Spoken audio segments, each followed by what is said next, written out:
Vladimir Putin, is he a war criminal? Well, I think you can look at instances that have happened there and certainly characterize them as war crimes, but our intent is to end the war. Is he a war criminal? We can't end the war without talking to No, Mr. Putin. that's pretty simple. Is he a war criminal? Well, that's this man we're negotiating with, Vladimir Putin. Is he a war criminal? That's not tough. And the answer is that war crimes have been committed, no doubt. And who's responsible for that? There will be time and place for that accountability. But right now, the job is to end the war. So you won't answer If we don't the end question. the war, people are going to get Reclaiming killed. my time, sir. Let me go on. A U.S. congressman asked Secretary Marco Rubio to say whether Vladimir Putin is a war criminal, and Rubio refused. What followed was chaos, frustration, and a political meltdown broadcast live. Thank you, Mr. Chairman.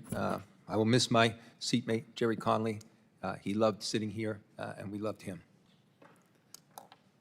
Secretary, in 1944, my uncle, James Arthur Keating, was serving in France, and as soldiers, his fellow soldiers were dying around him, he wrote a letter back in combat, back home, about the cost of human sacrifice and whether it was worthwhile to defend a piece of mud on the earth.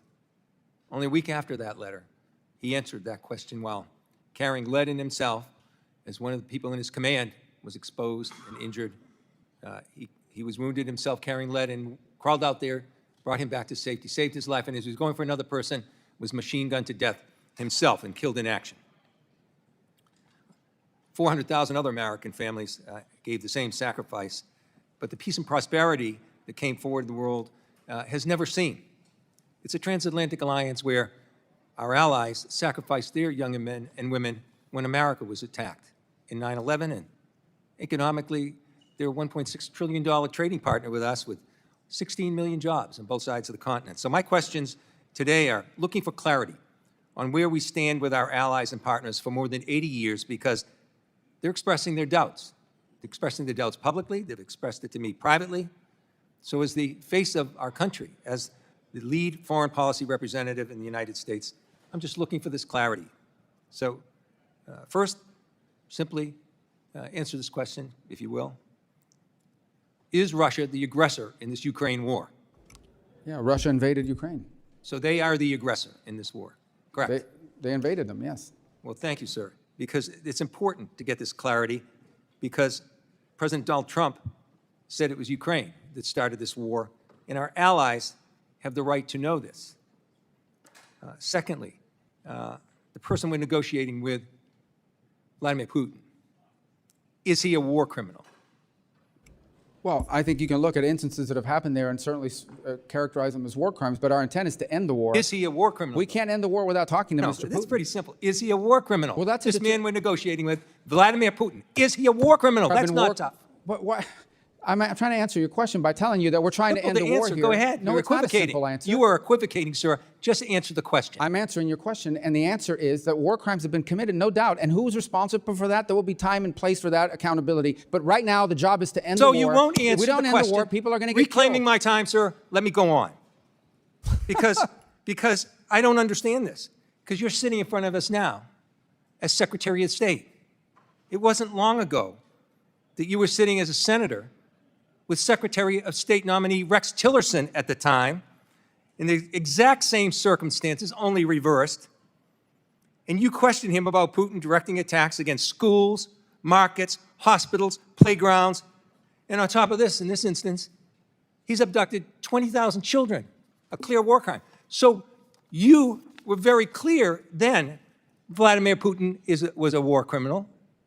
Now you're unmaking him a war criminal, and you won't answer the question about the exact same circumstances. You're putting words in my mouth.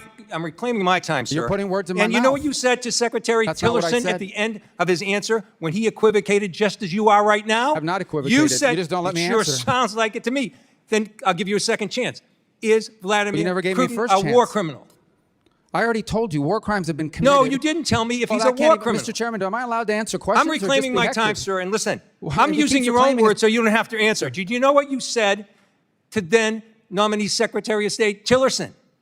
You said you were very discouraged in his inability to accept that Putin was indeed a war criminal. Your words, we don't need any more. You're inconsistent. The third question I have, sir, is this. I answered your question. You just don't let me answer. You did not answer the question about Putin's war criminal conduct in Ukraine. You asked me a question, then you reclaim your time. So how can I answer the question? You answered it. Listen, let me go forward with this.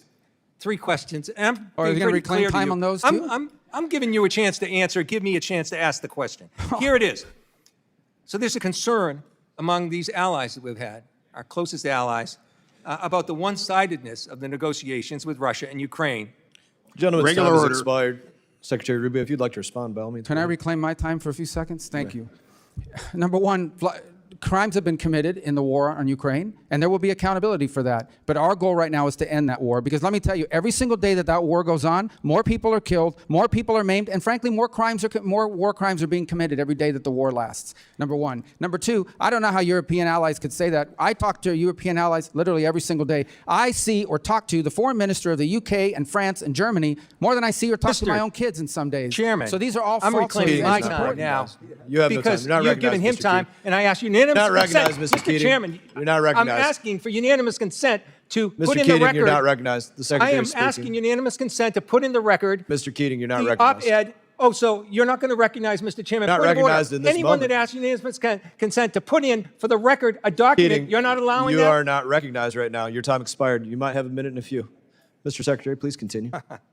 The last point is our goal is to end this war. We have to be able to talk to both Point of sides order, in order Mr. to do it. Chairman. In order to be, we have to end this My conflict. time is answered. His time answering my question ended too. It's the next person's time. That's the rules in this committee. Mr. When you Secretary, won't even please let a continue. person enter into the record something from our ambassador till recently from Ukraine, Ambassador Brink, Mr. who Keating resigned should- because of the conduct Keating, of you this should keep a better administration eye of the clock after right in front 30 of you. years of service, sir. You should keep a better eye of the clock in front of you. Your time expired. Continue.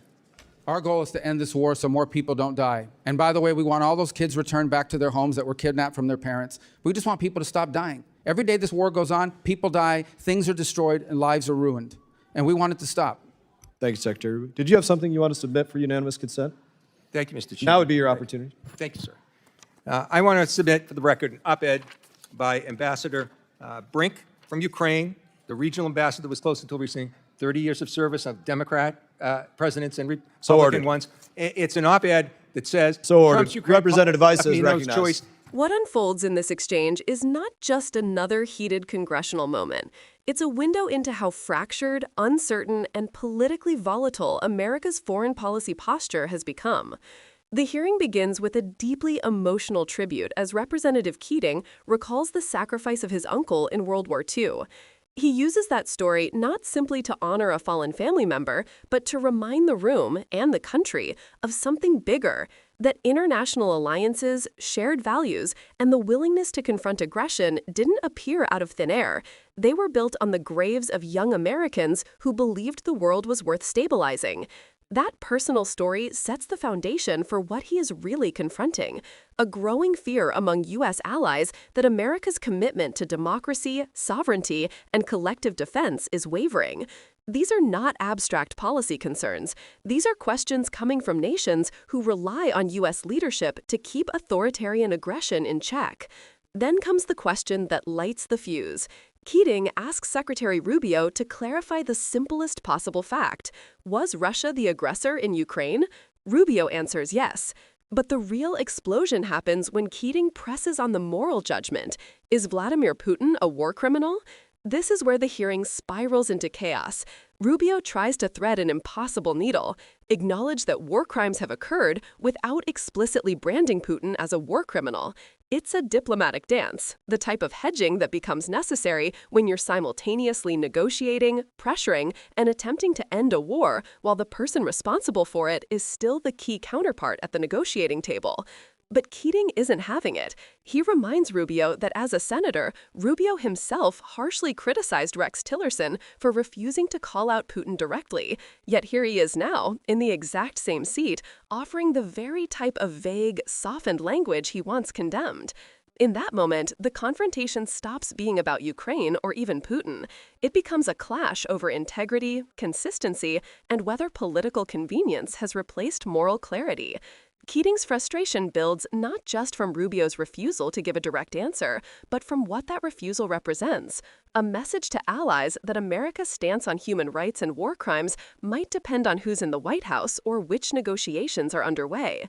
Rubio pushes back, arguing that the top priority is ending the war, saving lives, and stopping the continuous cycle of destruction. He insists you cannot do that without talking to the very man responsible for those deaths.